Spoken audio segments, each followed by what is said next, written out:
Let's start.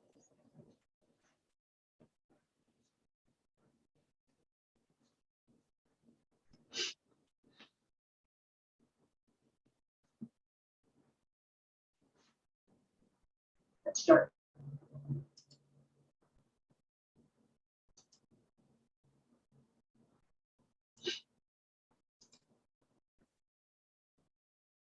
Hello, everyone. It looks like I am live on YouTube.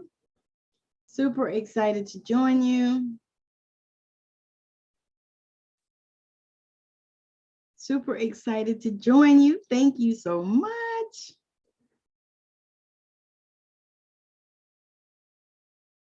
Okay, let's see.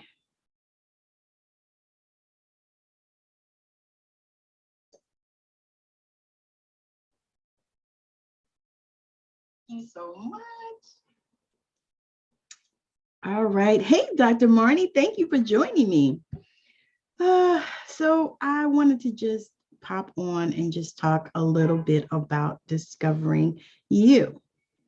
So I did a masterclass on Facebook, and I thought I would do it on here as well. And it just talks about discovering you. Okay, so finding you is a discovery mission. So I'm super, super excited about that. I just wanted to just share my heart on this because there's so many women that have been reaching out to me about finding you, the discovery mission. And so the discovery mission today, I'm going to talk about myself. I am a fourth generation healer, a wife, a mother, a grandmother. I'm an intuitive energy alchemist, which simply means I have cultivated a supreme connection with my spiritual team. I have a superpower to hold space. I'm a natural storyteller and have written and published 3 books and helping others to do the same. So join us on the discovery mission to you. So we're going to talk about our gifts, what we're covering, who you are, what are my spiritual gifts, blasting limiting beliefs, and chakras. Well, we're not really going to do chakras. So how do we get there? Who are you? The first thing we'll discuss is how to discover who you are. Get in touch with you and connect to your spirit team. So the thing about that is, it is a process that is individual for everyone. So the process that I took may not be the process that is good for you. However, you can learn some things from everybody's process that might apply to you. Because my grandmother used to say, spit out the bone, eat the meat and spit out the bones. So it may be something that I say that helps you, that you can learn from, that might help you in your own process of discovering who you are. So the first thing we discuss is how to discover who you are and to get in touch. So what we do from there is, I know one of the things that I started doing was mirror work. I started looking in the mirror and saying beautiful things to myself. And now nobody actually told me to do that. I learned that after I did therapy, but I was already doing it before therapy. If that makes sense. I was already doing it before therapy, but that was something that they taught us in therapy, to do mirror work and to tell yourself beautiful things. So ask the question, who am I? And then share with yourself who you are in the mirror. So who am I? I am a wife. I'm a mother. I'm a grandmother.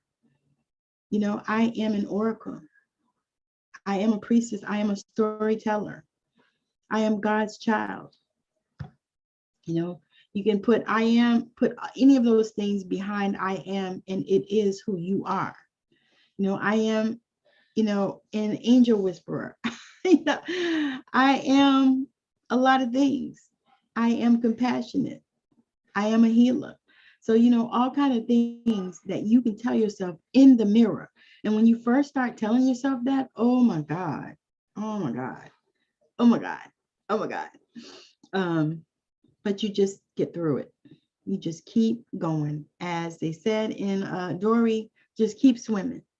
Just keep swimming. Regardless of what happens, just keep swimming. So you want to get quiet so you can hear from spirit.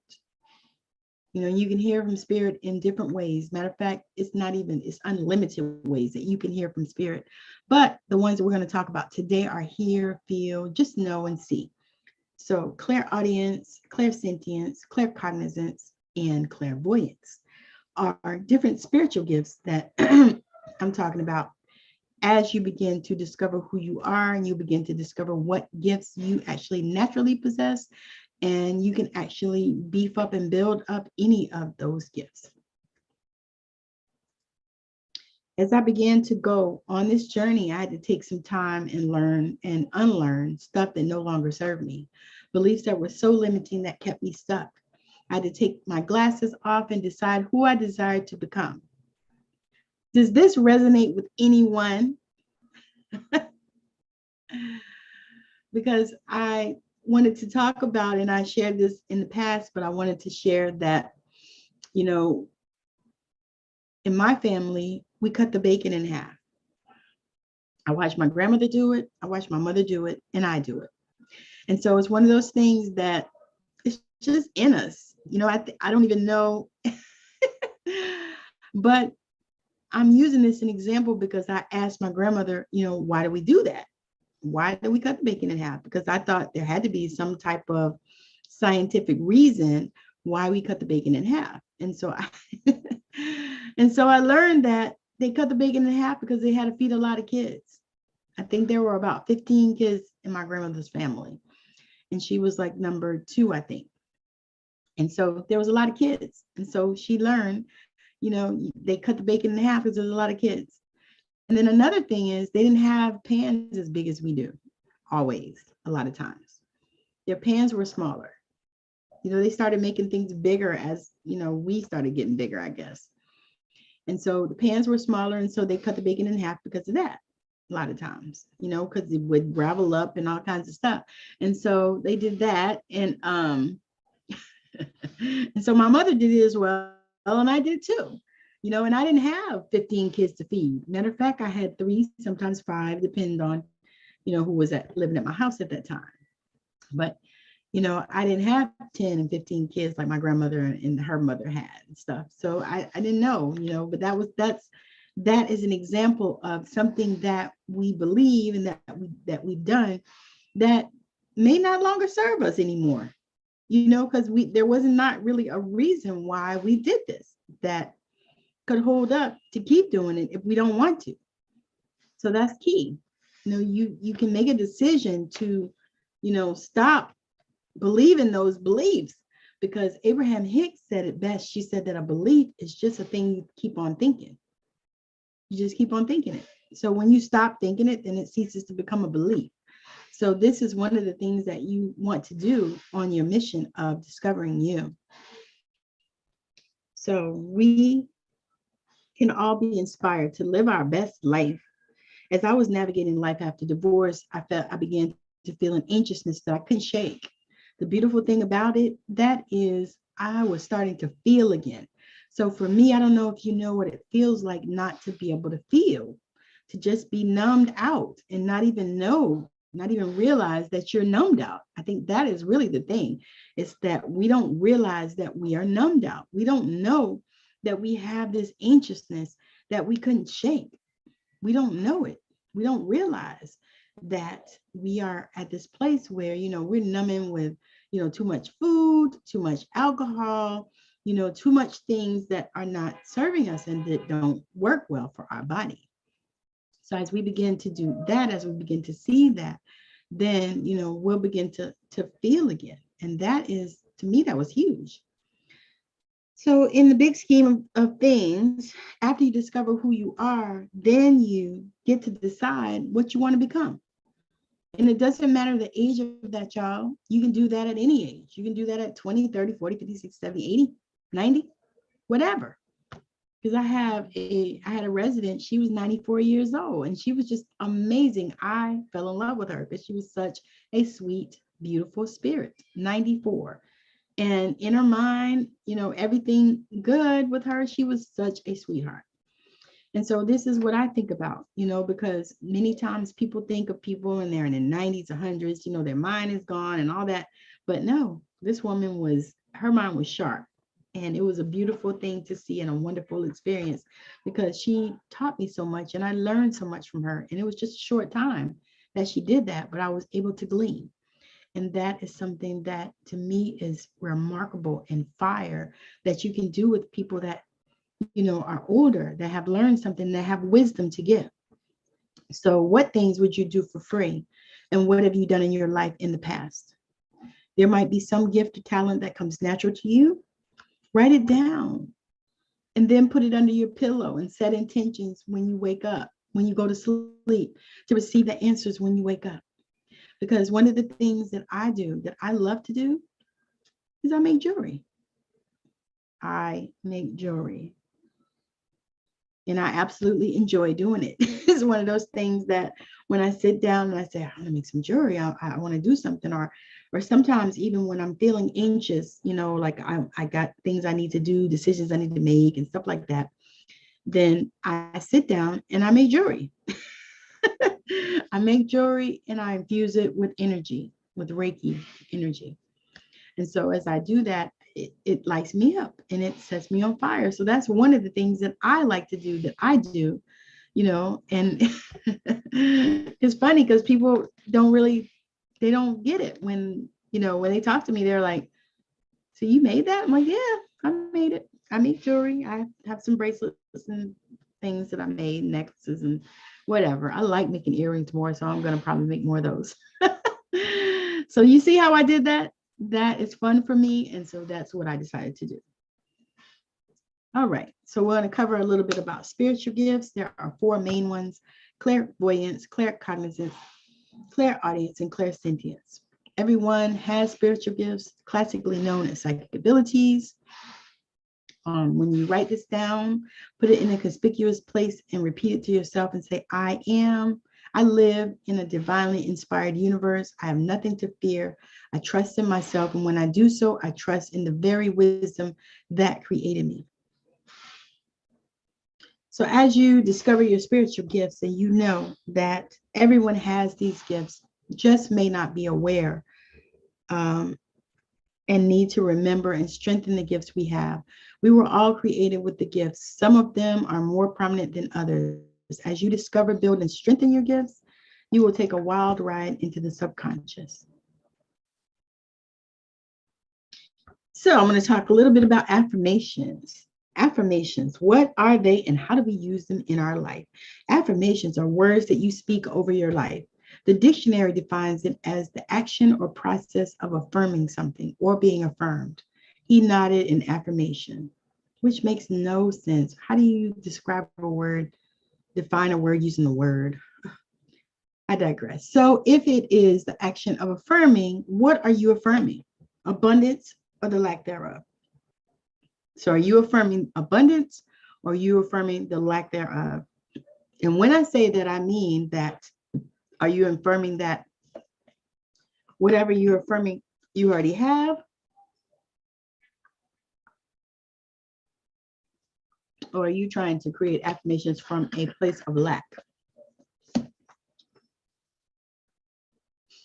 So how do we create affirmations that work? We first, as I always say, put ourselves in connection with our spiritual team. We ask from a place. We ask, what do we need to tell ourselves from the place of already having it? That is the key. So an example is, this is mine. I love my amazing house. The floors are so beautiful. The cabinets are beautiful. The kitchen is huge and I love it because my husband and I love to get in the kitchen and cook. And it's so nice because we have plenty of room and plenty of closet space. We have a chef's pantry as well, and it's so beautiful. My spa pool feels magical. I love the way it feels on my body. You see how this takes you there. This is how you want to create your affirmations. You want to create from a place of already having it. So you want to already be there. You want to feel the spa pool. You want to feel how magical it feels, the jets on your body. You see what I'm saying? So as you create affirmations from this space, they will work. Now, if you are just beginning and just on this process, let me caution you, they will work. However, in the meantime, they're going to strip away shit that doesn't belong to you, things that don't need to be in your space and your awareness, things, people that need to go away from you, people, places, and things that need to go away from you will fall away. That's what will happen. And so I caution you that, because I don't want you to sabotage what you already have, what you know, by saying it doesn't work, because it does work. All right, sacred archetypes. In general, archetypes are patterns of behavior that aid and influence our mental, emotional, and spiritual growth as human beings. From a metaphysical perspective, archetypes are types of energy that form the underlying framework of reality. Like many pieces of a puzzle, archetypes are separate and easily definable qualities that compose the whole. For our purposes here, we will discuss a few of them. However, this is a whole study, is one if one would like to dive in.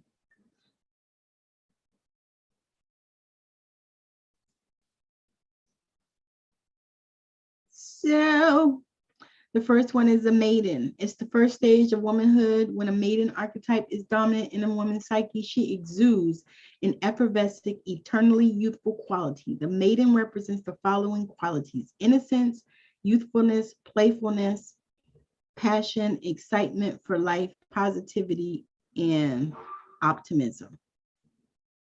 So that is one of the sacred archetypes. There are many, many sacred archetypes. Matter of fact, I think I'm going to do a class just on the sacred archetypes, because that is something I've been thinking about. All right, so I want to do a little practice with the intuition. If you're on here and you can actually close your eyes, you're not driving or operating some machinery or working, look around the room and find something in your view that's small, such as your favorite crystal. Then close your eyes and test your recall of the specifics: color, size, thickness. How does it look to you? You are building your intuition. The best advice I can give is trust yourself. Trust what you get. Trust what you feel. Trust what you see. So where do we go from here? From here, you go within. You take some time and sit in the silence with yourself and ask your higher self for guidance. There are 3 ways that you can work with me, a few ways. We can work together in one-to-one sessions. We can work together in my group programs. We can work together in my new membership program. And we can work together